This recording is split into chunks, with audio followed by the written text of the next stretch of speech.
1925 में एक British explorer पर्सी faucet Amazon rain forest में एक ऐसे शहर की तलाश में निकले थे जिसके बारे में कहा जाता है कि वो पूरा सोने से बना हुआ है और उसका किंग रोजाना सोने के पाउडर से नहाता है।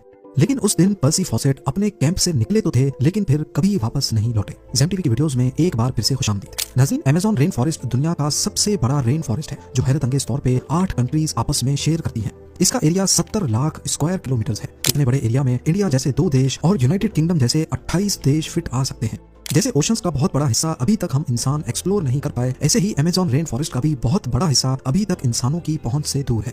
यहाँ प्लांट्स, एनिमल्स और माइक्रोब्स की ऐसी किस्में रहती हैं जिनमें से अभी तक सिर्फ 10% का पता लगाया गया है। हर दिन यहाँ नई स्पीशी एक्सप्लोर की जाती है। अमेज़न रेन फॉरेस्ट में करीब 40,000 करोड़ दरख्त मौजूद हैं और यही वजह है कि इस फॉरेस्ट को अर्थ की लंग्स भी कहा जाता है। पूरी दुनिया में जितनी भी ऑक्सीजन है उसका 20% सिर्फ अमेज़न रेन फॉरेस्ट रिलीज करता है। एक एस्टीमेट के मुताबिक अमेज़न फॉरेस्ट में करीब 20 लाख लोग रहते हैं जिनका बाहर की दुनिया से कोई कनेक्शन नहीं है। क्योंकि अमेज़न का काफी सारा हिस्सा अभी तक अनएक्सप्लोर्ड है, लिहाजा जंगल की इस ढाल के नीचे जो कुछ छुपा है वो भी अभी तक दुनिया के लिए एक ना सुलझने वाला मुअम्मा बना हुआ है। अमेज़न के जंगल की ऐसी ही चंद मिस्ट्रीज के बारे में आज हम जानेंगे। कुछ को तो सॉल्व कर लिया गया है लेकिन बहुत सारी आज भी साइंस के पल्ले नहीं पड़ रही।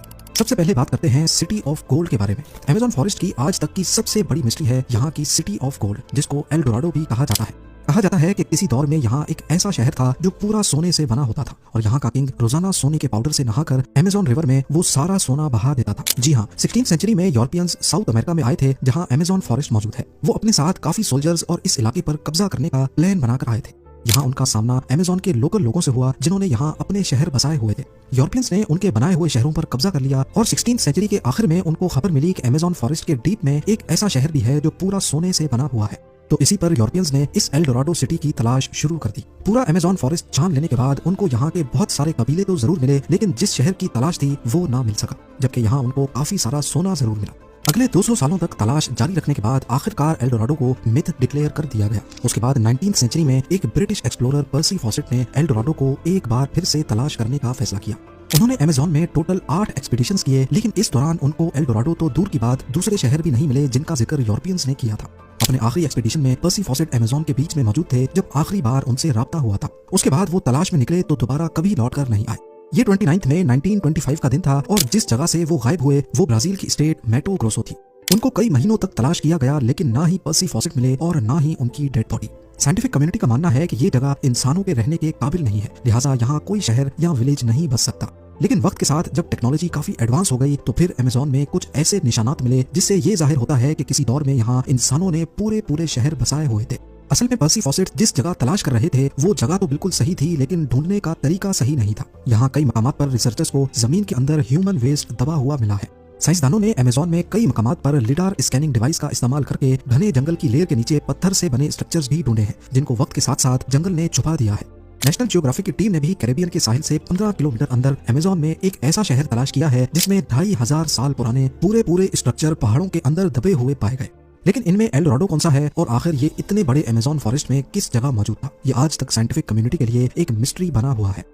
नंबर 4, अमेज़न के इस वसी बयाबान जंगल में काफी ऐसे कबीले भी रहते हैं जिन्होंने आज तक बाहर की दुनिया को देखा ही नहीं है। जी हाँ, ये लोग जंगल में कैसे जिंदगी गुजारते हैं इसके बारे में एंथ्रोपोलॉजिस्ट भी सही से नहीं जानते।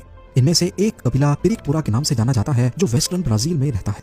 इस कबीले में पहले हजारों लोग थे लेकिन अभी सिर्फ 15 से 20 ही बचे हैं। इस कबीले के बारे में हम भी 1998 के बाद ही जान पाए हैं जब पहली बार इनका बाहर की दुनिया से राब्ता हुआ था।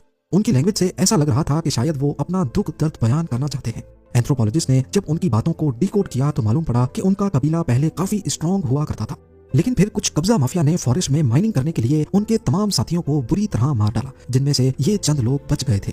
ऐसे पता नहीं कितने ट्राइब्स हैं जो अमेज़न जंगल के बीच अपनी दुनिया बसाए बैठे हैं। ये लोग कहां से आए थे, क्या इनका हजारों साल पहले यहाँ बसने वाले कबीलों से कोई कनेक्शन है, इस बारे में आज तक कोई नहीं जान पाया। नंबर 3, सदियों से हिस्टोरियंस को ये कंफर्म नहीं था कि अमेज़न में रहने वाले लोग यहाँ कब आए थे, लेकिन 2017 में ये पहेली तब सुलझने लगी जब आर्कियोलॉजिस्ट को कोलंबिया के करीब अमेज़न फॉरेस्ट में पहाड़ पर कुछ पेंटिंग्स बनी हुई दिखाई दी।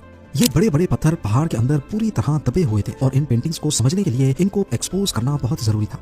लिहाजा आर्कियोलॉजिस्ट ने यहाँ 13 किलोमीटर की खुदाई की तो मालूम पड़ा कि किसी दौर में ये पत्थर एक गार के अंदर मौजूद थे। इस 13 किलोमीटर की गार में जो पेंटिंग्स बनी हुई पाई गई वो करीब 12,000 साल पुरानी थी। उस वक्त आखिरी आइस एज की एंडिंग चल रही थी और जाहिर है उस वक्त यहाँ जंगल नहीं बल्कि सिर्फ बर्फ ही बर्फ हुआ करती थी। इन पेंटिंग्स में कुछ ऐसे जानवर भी बने पाए गए जो सिर्फ आइस एज में ही हुआ करते थे, जैसा कि मेस्टोडॉन्स और जायंट स्लॉथ्स। इन पेंटिंग से ये भी अंदाजा लगाया गया कि उस दौर में यहाँ इंसान किस हालत में रहते थे और कैसे वो अपने से भी बड़े जानवरों का शिकार करते थे। नंबर 2, 2019 में साइंटिस्ट तब चौंक गए जब उनको नॉर्थ ब्राजील में अमेज़न फॉरेस्ट के माराजोआ आइलैंड पर एक मरी हुई हम्पबैक व्हेल मिली। हैरानी की बात वेल का मरना नहीं था, बल्कि इसके मरने की टाइमिंग कुदरत के निजाम के खिलाफ थी। न सिर्फ इतना, बल्कि वेल अमेज़न रिवर के करीब जमीन के ऊपर पाई गई थी। असल में 10 टन भारी ये वेल का बच्चा था। ये वेल्स सर्दियों की स्टार्टिंग में यानी अक्टूबर से नवंबर में अमेज़न के करीब समंदर में गर्म पानी एंजॉय करती हैं, लेकिन फिर ये खाने की तलाश में साउथ की तरफ एंटार्क्टिका के करीब चली जाती हैं।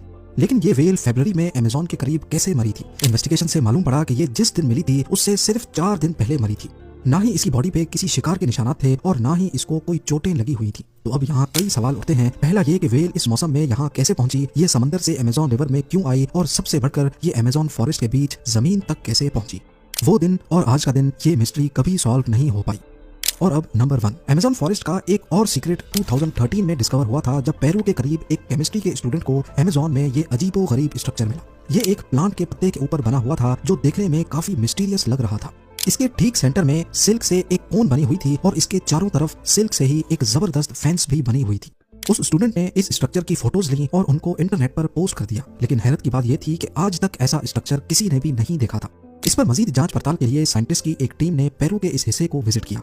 थोड़ी ही देर में इनको 45 से ज्यादा ऐसे ही स्ट्रक्चर मिल गए। कुछ तो दरख्तों पर बने थे और कुछ प्लांट्स के पत्तों पर। इस मिस्टीरियस स्ट्रक्चर को सिल्क हेंज का नाम दिया गया और इनमें से कुछ को वो अपने साथ लेबोरेटरी लेकर गए। माइक्रोस्कोप की मदद से देखा गया कि फेंस पर छोटे छोटे डस्ट माइट्स घूम रहे थे। ये कीड़े सिल्क प्रोड्यूस नहीं करते, लिहाजा ये बात तो कंफर्म थी कि ये स्ट्रक्चर इन्होंने तो नहीं बनाए थे। चंद दिनों के बाद फेंस के बीच वाली कोन आहिस्ता आहिस्ता फटने लगी और उसमें से एक स्पाइडर का बच्चा बाहर निकला। असल में ये स्ट्रक्चर स्पाइडर की एक खास स्पीशी ने बनाए थे जो सिर्फ वेस्टर्न अमेज़न में ही पाई जाती है। ये स्पाइडर अपने अंडों के गिर्द फेंस इस वजह से बनाते हैं ताकि इसमें छोटे छोटे डस्ट माइट्स फंस जाएं और जब उनका बच्चा अंडे से बाहर निकले तो उसके पास खाने के लिए कुछ मौजूद जरूर हो। उम्मीद है ज़ेन टीवी की ये वीडियो भी आप लोग भरपूर लाइक और शेयर करेंगे। आप लोगों के प्यार भरे कमेंट्स का बेहद शुक्रिया। मिलते हैं अगली शानदार वीडियो में।